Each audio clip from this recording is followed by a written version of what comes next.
त्या बाळूमामांनी आम्हाला काय शिकवलं?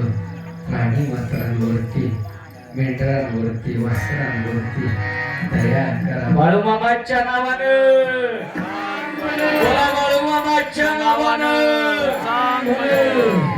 त्या बाळूमामानं जाता जाता हे सांगितलं. बाळूमामा तर आजारी पडले होते, जीव जड झाला होता, आता ठेवायचा होता. सगळ्यांना बोलून घेतोय. कुलकर्ण्या पुढे येऊन बस. मामा, आज तुमचा आवाज एवढा खोल गेला. ए बाबा, माझा होता आवाज जरी खोल गेला असला तरी तुमच्या खोलीसाठी मी माझा जीव उभा केला. माझ्या जाण्यानंतर सुद्धा माझ्या बघितली मेंढर सांभाळा.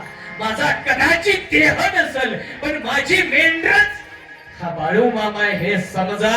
आणि त्याच आदमापुरामध्ये एक मोठा विचारांचं वादळ उभं राहिलं आणि बाळूमामांनी स्वतःचा देह ठेवला. मंडळी, देह कष्ट भीती परोपकारी. संतांनी आपला देह ठेवला आणि बाळूमामांच्या जाण्यानंतर त्या बगीतल्या सगळ्या मेंढरांना एक करून ज्याच्या ज्याच्या शिवारामध्ये ही बाळूमामाची मेंढर लागतील त्याच्या शिवारामध्ये वाळवंटात सुद्धा फुलं उमलत होती.